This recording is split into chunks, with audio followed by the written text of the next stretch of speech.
Welcome to Kandidly Keoshia, where positivity meets real talk. I'm your host, Keoshia, here to share my unfiltered stories, life lessons, and a whole lot of laughs. Get ready for straight talk, real laughs, and no filters. It's like chatting with your best friend who knows just how to lift your spirits. So tune in now and let's keep it real together. Hey you guys, welcome back to another episode of Kandidly Keoshia. I'm your host, Keoshia Kennard, and welcome back to another episode. I cannot believe, you guys, here we are in the final episode of our growth series, episode number 7. It has been a long journey starting the podcast. You guys know I am very much new to this, and I have been learning things as I go along. But first, I want to start off by apologizing for this episode being so late. I did celebrate my birthday, which was October 31st, and then I went out of town, and then I did this, and then I did that. Still not an excuse. I should have had it ready for y'all, but I'm hoping that you guys will give me grace and that you are still going to enjoy this last episode just like it came out. Just act like it came out last week, okay? It is what it is. We still gonna get the episode out, but it has been an incredible journey, you guys, discussing with you my life and relating with you guys on a deeper level. You guys do know I have a vlog channel, and so I started off YouTube a lot, and I really wanted to get into this podcast thing, and this is literally my pilot month, and I think I did really good. Give me some feedback down below. Let me know what you guys like or don't like or I need to improve in, and as I move forward and make more and more episodes, I'm sure I will get better and better. But with that being said, let's go ahead and talk about, us summing up this growth series. All right, you guys, so let's just dive in. So we know that we have taken quite a journey this last month, going through all of the real life topics and just diving deep into what life throws at us. We've laughed, we've gotten super deep, and hopefully you've picked up some tricks and tips and some little nuggets along the way to carry with you in your own growth journey. Now, if you've been with me since the first episode, you guys know that I have been discussing the fact that I got pregnant at 19 and I had to drop out of college, and we talk about all of the life challenges that come along with being a young mother and having your life deviate from a path that you ultimately did not see it going, but is what is your reality at the moment. So we talked about overcoming my challenges, fixing my environment, forgiving others, and working on myself. And as you know, in this last episode, we talked about how to embrace the detour. Anything that happens in your life that is unexpected, that you were not accounting for, or just happened all of a sudden, is definitely a detour in life. And we talked about how we can embrace those detours and look at them in different ways, in positive ways, instead of having to be so negative. But today, y'all, we're going to talk about something that I feel that everybody gains when they come out of any type of detour or trauma or hard times in their life. And we're going to talk about how we become resilient. We're going to talk about the power of resilience, you guys. So, this is about to be a really good episode. So as you guys know, resilience is what helps us bounce back when life knocks us down. We know that there are some people who are super resilient. They get knocked down so many times, but every time you see them bounce back, come back better than ever. And then, you have those people who get knocked down and they just stay down. They waddle in the pity and the trauma and the unexpected, and they just take that for what it is and they don't try to do better. But we're going to talk about the people who bounce back. Trust me, I know a little thing about bouncing back, as you guys have gone through these last 6 episodes with me. Y'all know I've been knocked all over the place like a darn pinball, okay? So your girl is resilient. She up bouncing back left and right. Now, there is a couple times where I ain't really bounced back as fast as I wanted to.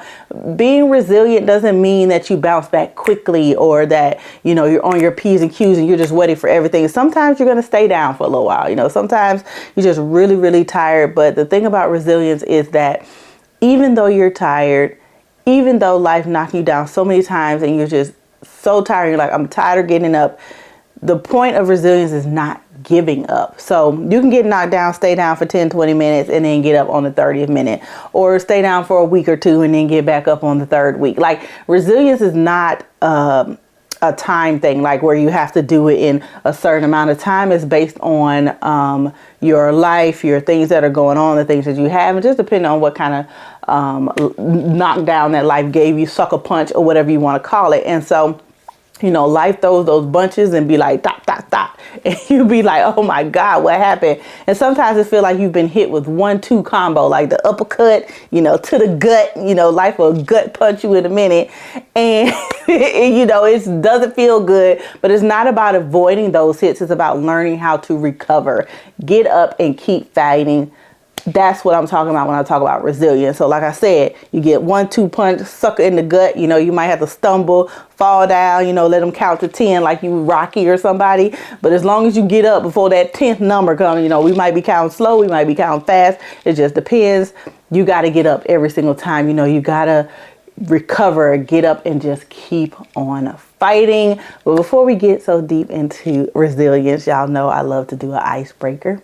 And today's a goodie, a oldie but a goodie. I'm sure every person you know has asked this icebreaker question before, but I just really want to know what you guys are, because somebody really got on my nerves this week and I really just want to talk about. So the icebreaker question of the day is, what is a pet peeve of yours, y'all? I really had a pet peeve, but lately I've noticed that this is my number one pet peeve with people, like number one, top tier. The quickest way for me to get an attitude is if you do this. So my pet peeve are people who think that other people are their calendars or their reminders or their secretaries or their, you know, personal assistants when you're not. And let me give you an example. Say you're going somewhere, right? And my kids do it. My ex used to do it. And it became such a thing to rely on me as the household calendar, right? So anytime there was things at school, the children had to go to the doctor, you know, family birthdays, family parties, I don't know, funerals, whatever the case would be. I was the one always reminding everybody that, hey, this is this week's schedule. This is where we got to go. This is what we got to do. And this is what we got to, you know, be such and such and such. Now, when the kids were younger, that was cool, right? Because they're young kids. They're not responsible. They don't keep up with their own things. And, you know, at the time, my ex, I was his wife. So I tried to be doing some wifely duties. And it came to the point where they was just using me and taking it for granted. Like, I don't have to remember anything. I don't have to do anything because you my personal secretary. You my Palm Pilot. Y'all remember Palm Pilot? Oh, damn, I'm telling my age. I'm telling my age with them Palm Pilots, right? Y'all, I wanted a Palm Pilot so bad. Like, I don't know why I was like 15, 16 talking about I want a damn Palm Pilot with no business, but I digress. And so I found that as I have moved to get a divorce, my kids are getting older, that this is something that I am telling them that I don't want to do anymore. Like, I don't want to foster, you know, y'all getting together. Like, I don't need to be the middleman that say, okay, if y'all say I want to meet on Monday at 2:00 and take the kids out to eat, I shouldn't have to remind you over here, and I should not remind the invitee that y'all need to go on Monday at 2:00 to go to eat. You know why? Because I ain't going to eat at 2:00 on Monday. I'm going to be minding my business. Y'all have fun. I'll be at my house enjoying my peace and quiet with nobody around. So why do I have to be the person to remind you of what you do? And I remember it blew up so bad before we got a divorce, where I can't remember what it was. It was something that he needed to do that was super important. And I had told him that, hey, I'm not doing this no more. You know, you got a phone. You know, we're in an age of technology. I mean, you remember everything else you want to do. I'm just not finna do it anymore. So don't give me any more of your important dates, because I shall not remember them and I shall not keep them written down anywhere. Because like I said, I'm not your Palm Pilot. I'm not your, you know, your BlackBerry, none of that shit. I'm not your Outlook. Like, I'm not doing it. And I remember he had something super important. I don't know what the hell it was, because like I said, I didn't write it down. I didn't give a damn. And he missed it. And baby, it was a fight, knockout, drag out fight about him missing his appointment. And I'm trying to explain to him, what does that have to do with me? Well, I told you this. It's not my fucking appointment. I don't care if you missed it. Guess what? I don't miss my damn appointments. Y'all don't remind me of my appointments. Y'all don't remind me of shit. So I'm not reminding y'all nothing else. And what I hate about it is that you can do all the things that you want to do, but because it's not important to you, or supposedly not important to you, you know, you don't want to keep up with it. You want somebody else to do it for you. And I refuse to be that person. And so ever since I stopped doing that, I got a lot of grief. But they don't learn their lesson. They don't ask me shit no more. Because I'll be like, I ain't remember nothing. If you don't remember, you don't write it down. Your ass ain't going. Point blank, period. Fat lady has sang. So let me know in the comments below, what is one of you guys' pet peeves? I love to hear y'all stories. Use the hashtag Kandidly Keoshia and let's start the conversation about pet peeve below. Let me know if that's one of your pet peeves, the same one that I have, because that just, I don't even know what to call it. I feel like I hate being a personal assistant pet peeve or something. I don't even know what the official name should be, but that's kind of like the scenarios I'm talking about. So yeah, I would love to hear you guys' stories in the comments. Once again, use hashtag Kandidly Keoshia and we can discuss it, you know, in the comments and all on the show notes and stuff. So let's move on. All right, you guys. So let's go ahead and jump into deep into the episode. So you guys have heard from my last 6 episodes that life has tested my resilience in ways I never expected. Life has tested me. Do you hear me? Life was like, I got the sucker punch 1-2 knockout combo for you. And working full time, going to community college, raising a child all at once, baby, that ain't nothing but a lesson in resilience. You hear me? And oh honey, there was days that I want to just throw in the towel. I was just like, you know what, life, you lifing too much and I don't want to do it no more. You can gladly have it back. But you know, there were nights where I cried myself to sleep wondering if I was going to keep going. If I wanted to do this, was this something that I truly wanted to do? Because it was so hard, so hard, you know, being knocked down, you know, taking 2 steps forward, taking 3 steps back, taking 1 step forward, taking 4 steps back. And that's literally how I felt like my life was going during those years. Like it was 2 years of community college, and then you don't even want to know how many years it took me to finish undergrad, or even how many years it took me to finish my grad school. It's funny, me and my girlfriend, we went to LA for my birthday this past weekend, and I was talking to her about, you know, my goals in life and all this kind of stuff, and, you know, about the podcast and stuff. And she was like, well, how long did it actually take you to get your master's degree, girl? And I was like, girl, sometimes I'm so embarrassed just to say how long it took.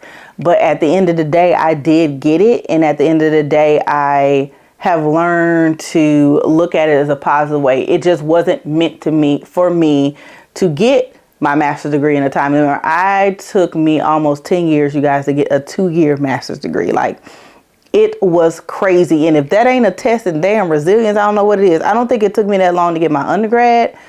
I feel like it did. Oh, it did. Oh, shit. It did, you guys. It took 10 years to get my undergrad. Well, no, I want to say 7 or 8. I forgot. I'm trying to think of when I graduated from high school. So I got my undergrad in 2000. I think I graduated in 2007, if I'm not mistaken. And then from 2007 or 8-ish to 2015 is when I got my master's. And if that ain't a lesson in resilience and patience, okay, then I don't know what is. Because, man, grad school, I was a basket case. If you guys would have known me back in grad school, y'all would have thought I was a psychopath. Like, y'all would have thought something was wrong with me and I actually needed some mental help. It's so crazy how my ultimate dream, I told you guys, was to have a master's degree. But the way my master's degree in my life tested me, looking back, I don't even know how I functioned as a human being, how I went to work, how I took care of a husband, how I took care of a house, how I took care of kids, how I took care of myself. Because the amount of time that I did not have was in the negatives, okay? The amount of time that I did not have was in the negative. And, you know, between balancing work and being a mom and trying to stay on top of school, I was exhausted, you guys. I was so exhausted. I definitely was running on E. I want to say for like 6-7 years. Like, I don't even know how it's possible. They say women are strong, especially black women. And, you know, sometimes we don't want to be strong. You know, sometimes we just want to give up and throw in the towel like everybody else. But it's just something about us. It's just something about us, y'all. I love us to death. But it's something about us where we just keep pushing through no matter how many times people knock down. I know how many times things are unfair. I know how many times they treat us different, discriminate, whatever the case may be. We just get it done. But every time I felt like giving up, you guys, I had to remember my why. Why are you going all of this playing, Keoshia? Why are you doing all of this to yourself? Why are you being so stressed out, exhausted, emptying your cup to others, never refilling to the point of exhaustion? And you know why? It's because of my kids. It's because of the things that I promised to myself that I would be able to give to them.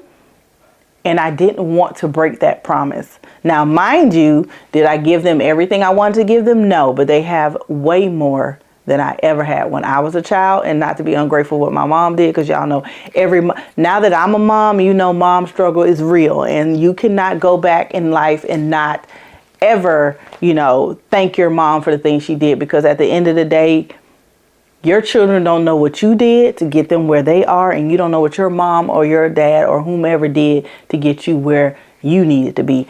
Every parent, guardian, auntie, sister, brother, cousin has sacrificed something for somebody that they didn't even know. And it, you know, ultimately you don't want to take it for granted, but in hindsight, you can't help but take it for granted because you don't know and you just assume, right? So my son was my why, or my kids rather, at that point. Of course, in the beginning, it was my son because he was my only child. So when you got someone counting on you, you have to find the strength in places you didn't even know they existed. And that's what resilience is all about. Finding strength to keep pushing forward, even when it feels like the world is against you. Even when it feels like you keep getting knocked down. Even when it feels like you keep getting sucker punched and uppercuts and, you know, just problem on problem on problem on problem stacking, and you just don't know how you're going to dig your way out. You know, I remember, like I said, one day it was a tough shift at work and I came home, and y'all, I had a pile of homework. And I literally just sat there and I cried when I got home from work. Y'all, work was tough. There was some crazy ass customers, somebody acting a damn fool, who don't know. My son was asleep. Thank God my sister and my mom had gotten him to sleep, and he was sleeping good because he had a really tough time when he was little. He had a lot of ear infections, so he cried. He had a lot of medication sometimes. It was a lot, y'all. It was a lot going on. And he had a hernia with a big old belly. But like, child, it was a lot. I went through some shit as a young parent. I just looking back, telling y'all these stories. I don't know how the fuck I made it through. God was God in back then. Okay, Jesus was Jesus, and because he knew I could, baby, he had to be carrying me. I don't know who was carrying me. It was him, the God, or the angels. Somebody was carrying me through my life, because I don't know how I got from point A to point B to point C to point D to finally get to my final destination. You know, so when it came to school and life in that moment. And I remember I got home and I was sitting there and I was like, oh, I got to do this homework. And I remember sitting there and I just started crying, y'all. I was just crying so hard, and I was just like, I'm just so tired. I just want to go to bed. I just want to go to sleep. I just want to just say fuck it and just, you know, let everything go and be like, the hell with it. And I remember it was, you know, my son woke up and he was cranky because I think he was having another ear infection or whatever. And I was like, shit, now I got to get up and take care of him, and I got to do the homework, and I'm crying, and I'm just a hot mess right now, right? And so I remember it was so funny. He got up and he was crying or whatever. So I went to check his temperature, make sure he didn't have a fever or nothing. And then he loved to eat, child. My son loved to eat. Okay, so I went and got him a snack. And I remember we were sitting in the bed, and, you know, of course, I still had the pile of homework sitting there waiting to be done. You know, I didn't want to do it. And we sat there, and we like to watch TV. You know, he's still a big movie fan, because I was a movie fan. So we always watch movies. So I remember his favorite little show at the time was VeggieTales. Y'all remember VeggieTales? Some little dancing Christian vegetables. VeggieTales. Oh my God, he loved that. And we turned on VeggieTales, and I remember he was laughing and singing along, and it really boosted my mood. And in that moment, I was like, Keoshia, you can do it. he's up having a good time. He's not feeling well. He has an ear infection. He's cranky, but he's up having a good time. And, y'all watching Veggie Chilling, y'all chilling. Just get up and do your homework. And I remember it was just that one moment, that one beam of light that came down that was like, okay, you can do this. Here's, you got your crying out, you got your frustration out, and now let's get our second win. Let's get to the point where we can get this homework done, and then we can go to bed and we can start all over again the next day. It was so crazy how God puts moments in your life to ground you and balance you and to show you that you can keep going even when you think you can. And that is definitely resilience for sure. And I just remember I took a deep breath and I got up and I did my homework. By the time he got finished watching his couple of episodes of VeggieTale, I was done. I packed up everything, packed our bags for the next day, and I kept on pushing forward from that day forth. And that is what resilience is all about. It's about, taking that short little sucker punch, gut punch that day gave me, take it with stride, ground yourself, stay there for a minute, and then move forward. Don't just stay stuck, come up with a solution, take you a nap, take you a break. And in that moment, my son was my break. My son was my, my person to show me that, hey, I'm not feeling well either, but I'm still up playing with you and laughing with you and looking at with me with so much love and so much joy. I remember he gave me a hug and a kiss because he was such a boy back then. He don't care nothing about me now. But back then he was such a boy. He was always hugging and kissing. Sort of remind me of my daughter, Big Ham now. Big Ham was a huggy kissy younger, but as she got older, he was more of a huggy kissy person, baby, when he was younger, and not so much now when he's older. And so I remember that was just a really good night. It was a shitty day. Okay. It was definitely a shitty, wouldn't want to do it again day, but that night was a really, really good night just for that reason. So yeah, that's the power of resilience, y'all. That's the power of just moving forward and keeping your eye on the prize. So life doesn't get easier or more forgiving. We get stronger and more resilient. And that is a quote by Steve Marbley. And let me tell you, it is the truth. Life will always have its challenges, but how you handle them, that's what makes you stronger. It's definitely something that I have, remembered along the way. Quotes are a really good way to remind you of, things that are important in life, things that you can keep moving forward to inspire and to motivate you, when you're feeling down, when you feel like you've been beaten down, or, you're lonely, or you're happy, or you're sad, or, you need memories, or whatever the case may be. I'm definitely a quote girl. I will screenshot a quote. I have like 5,000 million quotes screenshot inside of my iPhone because I really resonate with quotes and things like that. It really helps me think deep on stuff. It's very much times where I have saw a quote and it made me appreciate where I am and what I've come through and how strong and resilient I am. So some practical tips for building resilience is to set boundaries, right? We all know everybody has problem with boundaries. At some point in their life, we've all had a problem with, setting boundaries and keeping them and making sure that people stay within the boundaries that we want. So one of the first things I had to learn was to set my boundaries. I couldn't do everything and I had to be okay with that. I had to say no sometimes. So I had to protect my energy and focus on what really mattered to me. And when I say I had to say no sometimes, that means, okay, like I said, that day I came home, I had a really horrible day. And then, I had homework that night and I was really, really exhausted. And so I remember the next day when I went to work, some of the girlfriends were like, hey, we're going out tonight. Can you get a babysitter? You can go with us. And I literally had to tell them no. Like, I was pouring for an empty negative cup, and there was no way that I had any business going out that next day, knowing what happened the day before, knowing that I'm exhausted, knowing that I'm tired. And this was like a Friday, so I didn't have any homework. I didn't have any classes the next day. I didn't have work. I didn't have to get up.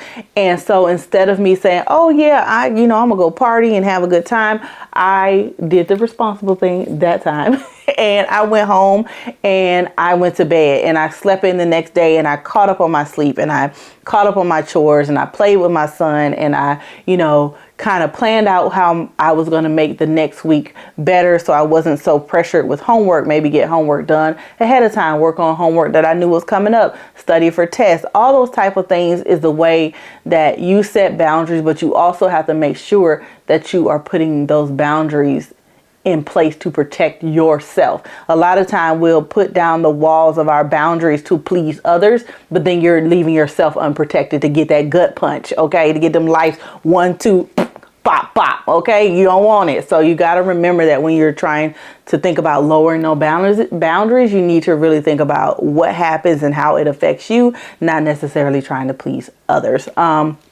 Find your support system. I talked about this in a previous episode. Sometimes the people immediately around you are not a good support system. Resilient doesn't mean you have to go into it alone. You surround yourself with people who lift you up, okay? Whatever it is, family, friends, or even a mentor, having a strong support system makes all the difference. And like I told you guys before, my support system was my mom and my sister. Were they the best support system? Were they the best motivators? Were they best, keeping me motivated all the time? No, but they were a support system when I need somebody to keep my son or watch him when I was going to class. So a support system can be in multiple, okay? So you can have multiple support systems. And what I mean by that is, okay, for my son and making sure he's nourished and make sure he has food and make sure he's clothed and bathed, I use my mom and my sister and my ex and his mother and his brother and them to help me with that. And then for people to keep me motivated with going to school and getting my homework done or helping me with, assignments that I didn't know of, I had people that I met at college, at school, who could mentor, help me with my projects, help me when I don't understand a lesson. And even the teacher was my support system. Of course, any teacher that you go to and you don't know how to do the lesson,